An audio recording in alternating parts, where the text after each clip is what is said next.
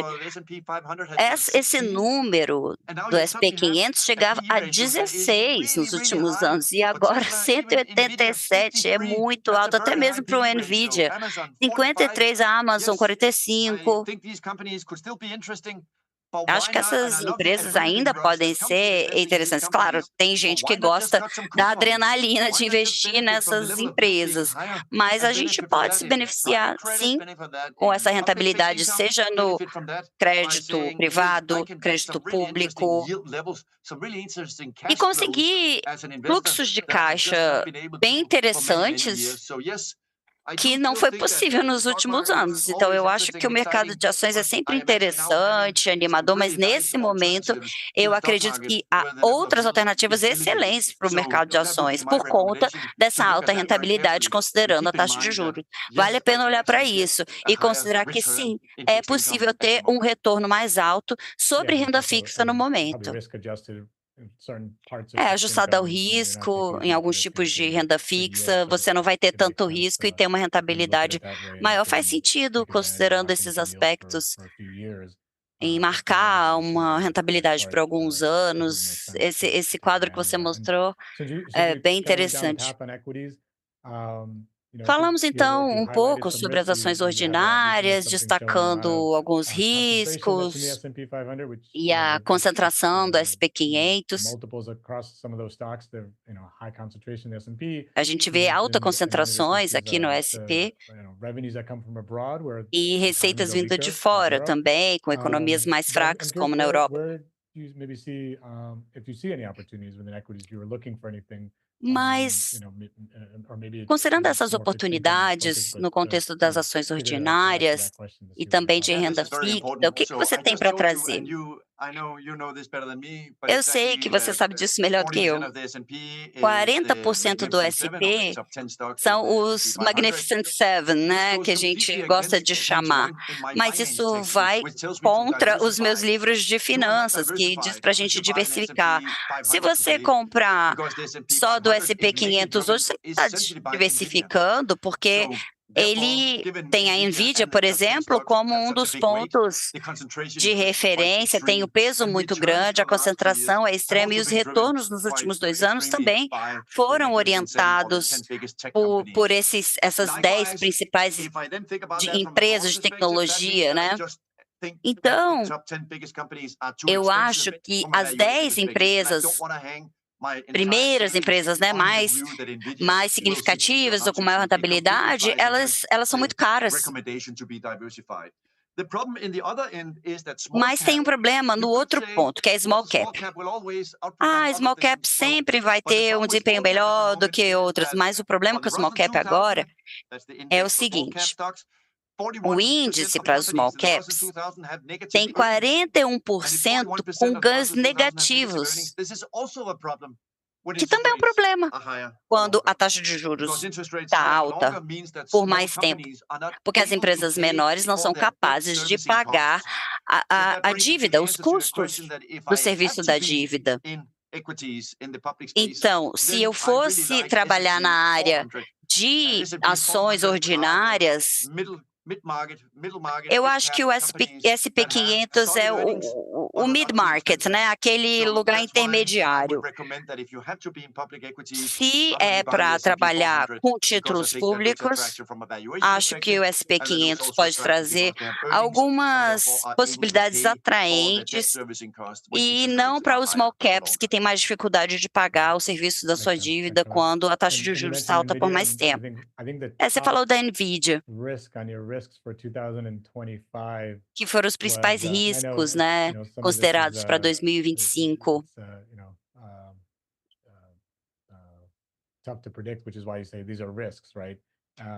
Você falou sobre riscos. E um dos riscos é que o NVIDIA poderia desapontar, né, ou decepcionar em termos de ganhos, né. A gente viu em junho que estava mais ou menos no mesmo nível do ano passado, e no início da conversa você falou um pouco sobre esse panorama.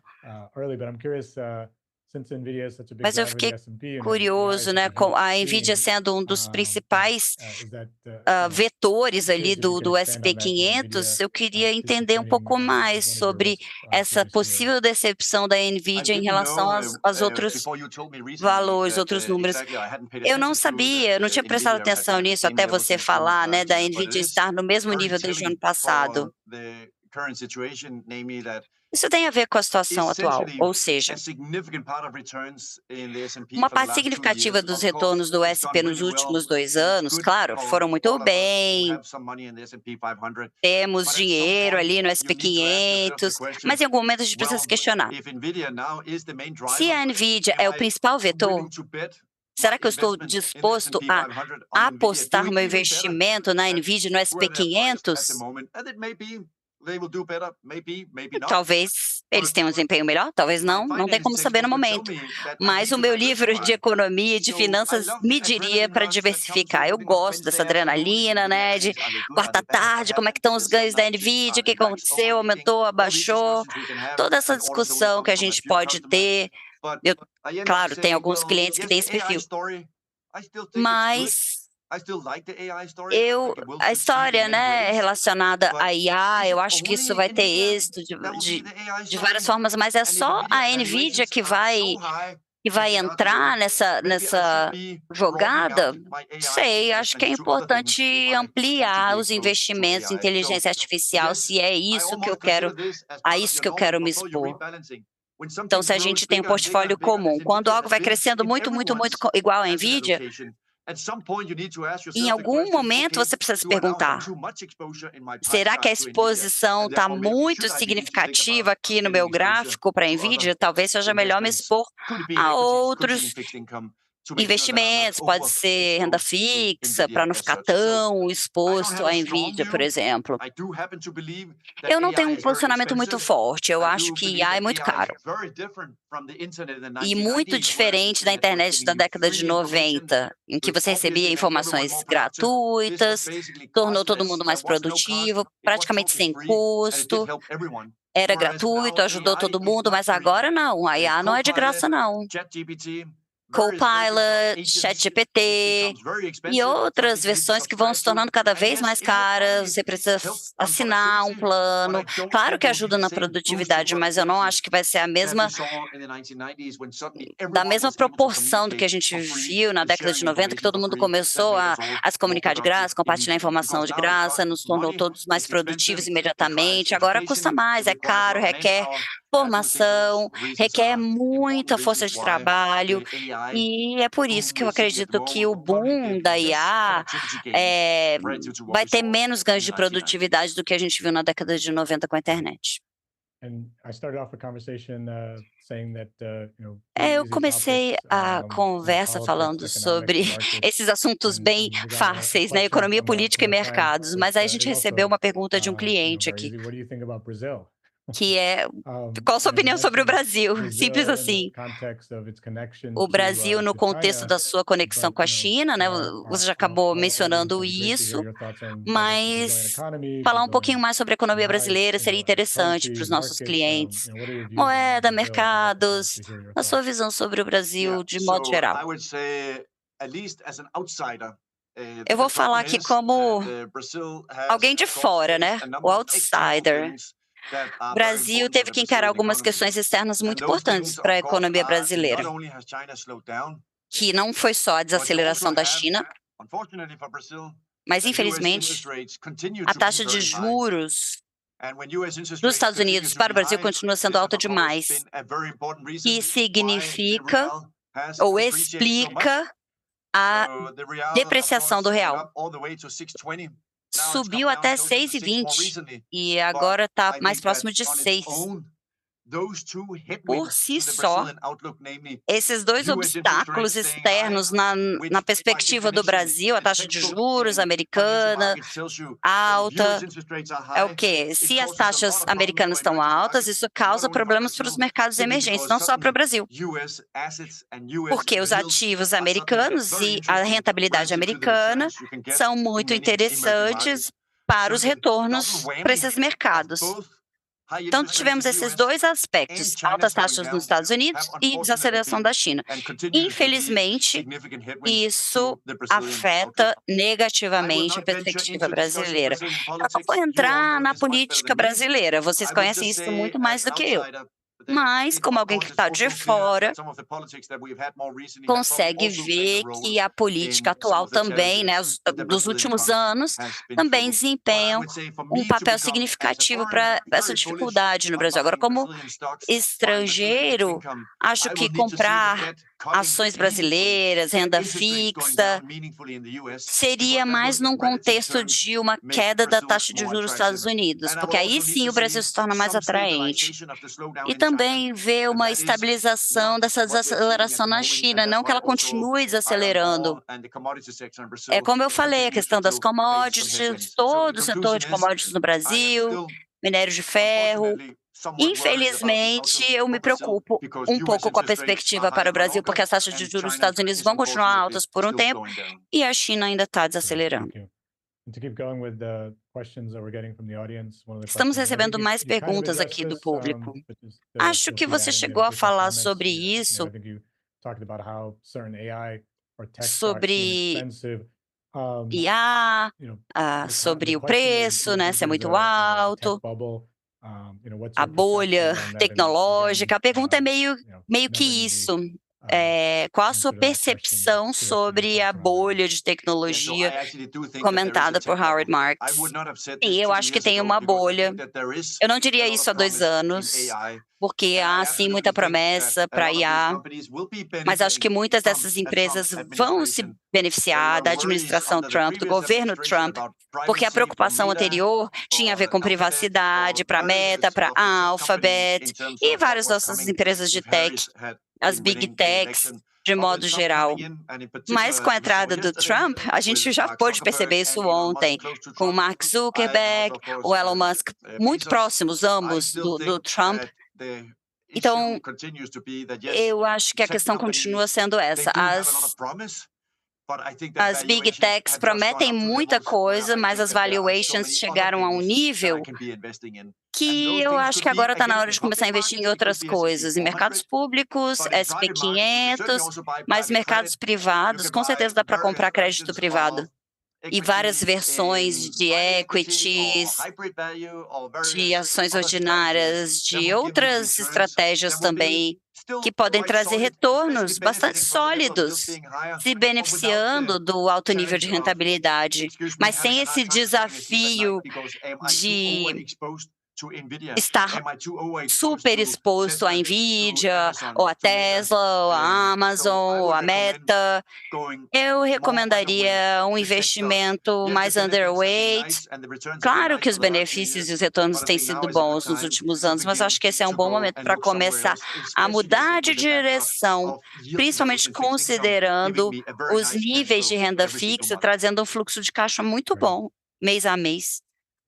And then, one of the questions around that is, what are other options of AI? It might not Outra be something that your pergunta é expertise sobre speaks to, so outras maybe just get into more opções kind of em specifics around comparação, né, à stocks and IA sectors, but e I'm e a outros throwing it out there if you setores. have, other options within AI, but we Se can há also outras go on to the opções next question if dentro that's, de if IA that's ou, okay. enfim, você acabou já falando um pouco sobre isso. Quando as taxas de juros ficam altas por mais tempo, a gente vê que a economia vai estar bem por mais tempo. Então, as questões financeiras e cíclicas vão sustentar. Agora, eu queria mostrar para vocês mais um gráfico.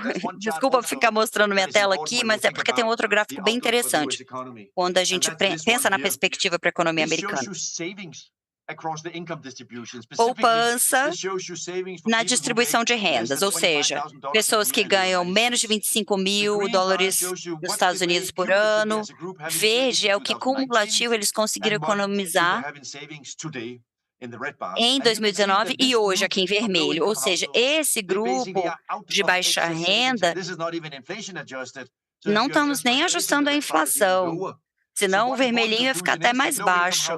É importante olhar aqui que as famílias de baixa renda não têm economia extra, não têm poupança. Essas outras de alta renda respondem a 40% do gasto do consumidor. Olha só a poupança deles onde está, mais alta do que em 2019. Olha só, é muito grande essa diferença. Mas por quê? Porque de alta renda, provavelmente são famílias que são proprietários da própria residência, têm ações na SP500, etc. Então, o fluxo de caixa hoje em renda fixa está melhor do que nas últimas décadas nos Estados Unidos, porque as taxas de juros mais altas estão pagando mais às pessoas, as que possuem títulos. E os fluxos de caixa também estão mais altos. Esse gráfico é um motivo para estarmos otimistas em relação aos consumidores de alta classe, porque ainda tem muita poupança aqui, mas para os de baixa renda, eles não têm poupança. Então, pensando em setores, nomes individuais, sem falar em empresas, eu diria as empresas que estão atendendo às demandas das famílias de alta classe. Elas vão estar mais atraentes, de alta renda, eu digo. E podemos ver essa bifurcação com muita clareza na perspectiva futura para o consumo das famílias de baixa renda e das famílias de alta renda. Então, quando a gente pensa em gastos discricionários, acho que eles vão continuar crescendo.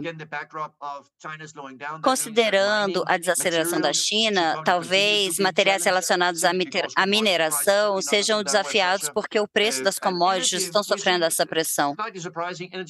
A energia, o preço da energia subiu surpreendentemente por conta da economia americana estar indo muito bem. E dentro do SP500, muita coisa pode ser feita dentro desse contexto da economia mais fraca dos Estados Unidos, economia mais forte, economia mais fraca na China, economia mais forte dos Estados Unidos. Tem uma pergunta relacionada à infraestrutura aqui também. Sempre tem alguém querendo falar sobre infraestrutura, e IA requer muita infraestrutura, data centers. E também a questão do investimento em infraestrutura por parte das private equities. Então, são perguntas relacionadas a investimento nessa classe de ativos, de infraestrutura. Quais são as suas opiniões sobre isso? Acho que tem duas dimensões aí quando falamos de infraestrutura. Acho que esse é o principal argumento por eu ser otimista em relação à infraestrutura. Tem a questão da energia, tem IA, e os políticos, principalmente na Europa, que estão apoiando muito esse aspecto da infraestrutura. Tendo tudo isso combinado, significa que o setor de infraestrutura vai ser apoiado e vai ter um bom impulso aí. Infraestrutura é investimento de longo prazo, e eu vou ter fluxo de caixa nos próximos 20 anos, com obrigações contratuais associadas a isso, que faz com que tenhamos argumentos para que a infraestrutura continue sendo um bom investimento. A gente faz isso na Apollo, muitas outras empresas fazem isso, e continua sendo um tema muito forte e um motivo para estar otimista. Mas tem o outro lado. Nós já falamos sobre isso mais cedo. As taxas de juros estão altas por mais tempo.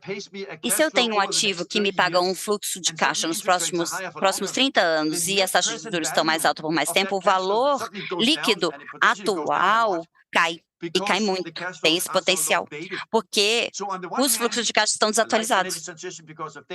É como eu falei, por um lado é importante a questão dos data centers, dos políticos e a energia, transição energética.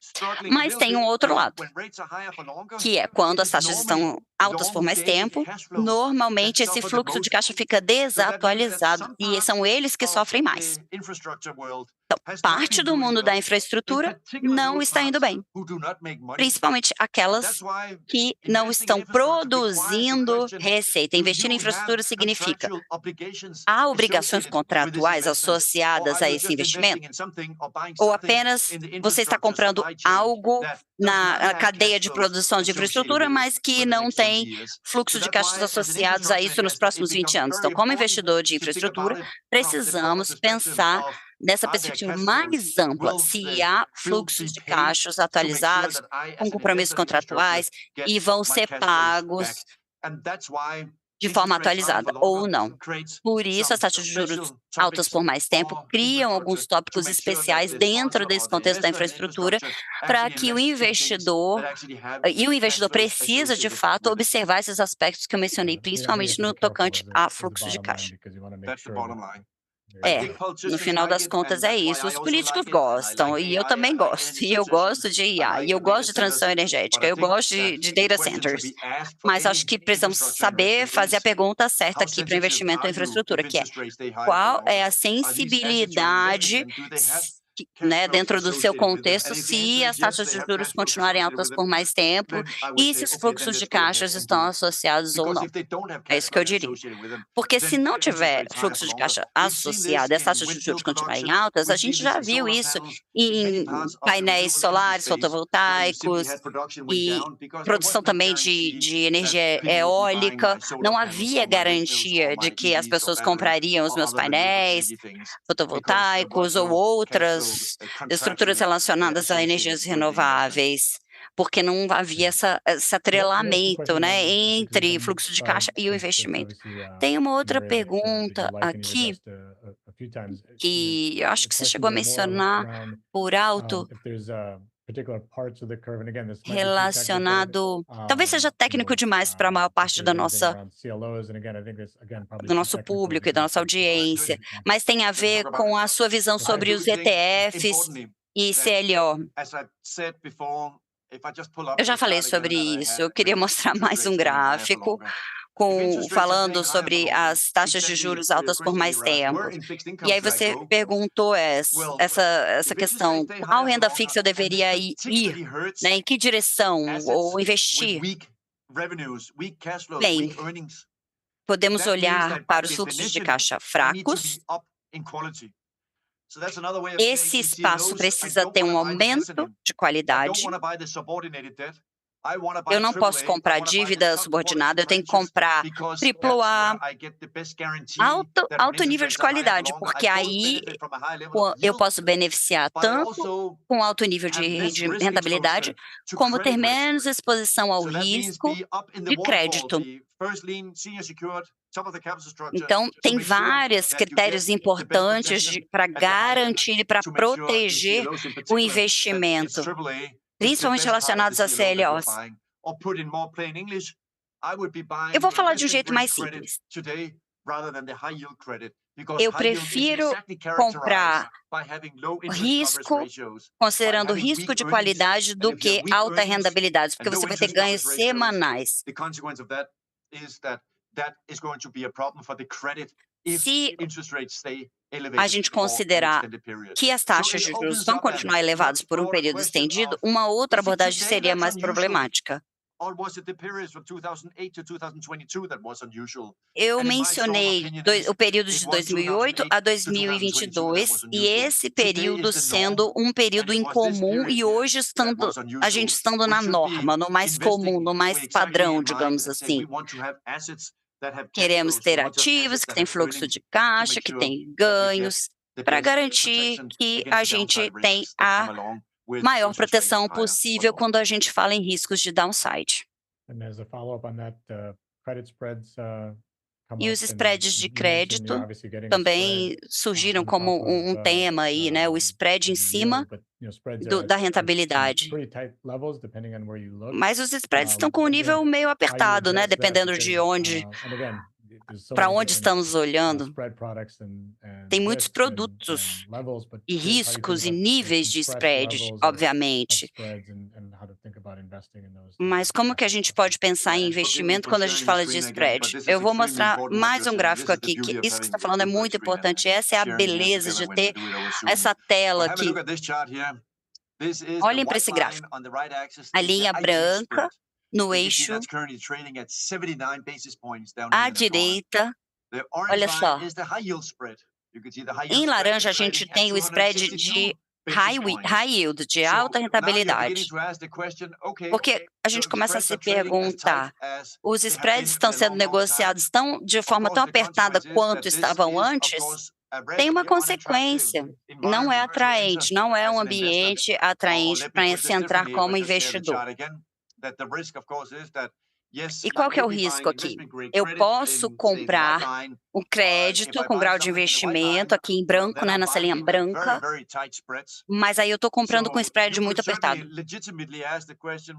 E aí você poderia se perguntar, não vou receber recompensa, né, para comprar IG, por exemplo, por que eu vou comprar se não vem com um retorno compatível com o risco? Mas em alta rentabilidade também, você não tem essa recompensa com spread de 206 pontos base. Acho que o ideal é comprar outro produto de renda fixa, que arriscar um pouquinho mais, mas em dimensões diferentes. Porque em CLO a gente tem boa proteção para crédito privado, mas precisamos considerar o first lien, a qualidade mesmo desse produto para você ter certeza que você tem a proteção necessária. Híbrido também é uma outra possibilidade. Produtos híbridos. A gente oferece produtos híbridos e outras empresas também, mas entender esse investimento para que haja certeza sobre a proteção sobre o risco, mas de baixo custo. E se for necessário assumir alguns riscos, ele precisa ser administrável mesmo fora de alta rentabilidade e de IG. Temos mais algumas perguntas sobre mercado imobiliário, mas muita coisa já foi mencionada aqui, né? A gente falou sobre essa questão do preço ter aumentado, né, no mercado imobiliário. As pessoas sempre pensam em residências, né, por conta do acesso aos empréstimos imobiliários por parte do consumidor, pessoa física. Quando a gente fala, por exemplo, de preços, né, de residências, mas estou falando do mercado imobiliário de modo geral.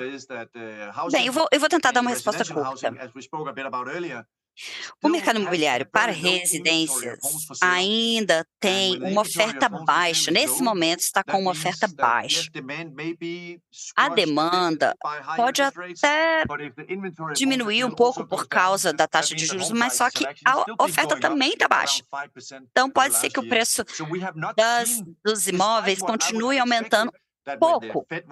A gente não viu o pico que a gente esperava ver com o aumento da taxa de juros do Fed, justamente por conta dessa baixa oferta. Em conclusão, as residências estão indo bem dentro do mercado imobiliário, mas eu estou mais preocupado com escritórios e imóveis comerciais que não são atraentes no momento. Eu posso construir um arranha-céus aqui em Manhattan, que pode durar, sei lá, por 30 anos, mas precisa ser refinanciado a cada 5 anos. Se essa é a realidade, eu construo em 2020, acordo em 2025 e vejo que tenho que refinanciar, a taxa de juros está muito mais alta. E o valor do metro quadrado num escritório está diminuindo vertiginosamente. Então, o meu ativo está caindo e eu também preciso refinanciar em 5 anos. Então, você abre o Wall Street Journal, o Financial Times todo dia e você vê que os arranha-céus estão sendo vendidos com desconto de 60%, 70%. Por quê? Porque quando a taxa de juros está alta por mais tempo, os imóveis comerciais vão ter um desempenho ruim. E isso nos diz que shoppings, e imóveis comerciais de forma geral estão se tornando cada vez menos atraentes, não só por causa da dívida, mas também quando você bate naquele muro, digamos assim, de vencimento. Esse é um problema bem significativo dessa classe de ativos e eles vão continuar tendo dificuldade. De modo geral, eu estou preocupado com os imóveis comerciais como classe de ativos, mas se eu for pensar no todo, eu incluo residencial aí também. Tem muito tempo que essa tendência não acontece nesse mercado. A dinâmica em termos de refinanciamento é bem interessante mesmo. Acaba ficando mais difícil com essas mudanças tão frequentes e rápidas, né, no ambiente. Sim, eles podem acabar se tornando um ônus. Em 2021, né, tem aí vários aspectos que você mencionou, a capacidade de consumo contínuo por parte dos consumidores nesse universo do mercado imobiliário, e isso afetou a economia americana de diferentes formas. Sim, eu vou resumir tudo que falamos na última hora. As taxas de juros sobem, geram um impacto. Esse impacto já aconteceu, mas principalmente aos que estavam sensíveis à taxa de juros. Venture capital, por exemplo, imóveis comerciais, consumidores de baixa renda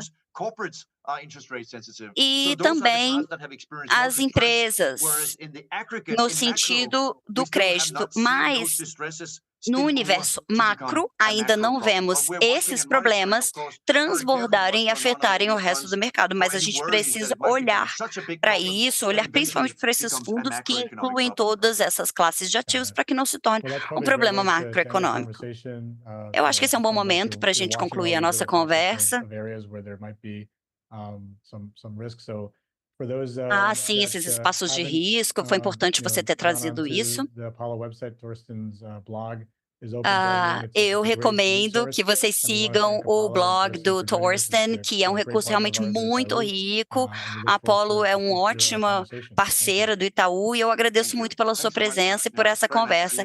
Eu que agradeço, foi um prazer enorme vê-lo e todos os que estiveram aqui presentes. Muito obrigada. Bom dia.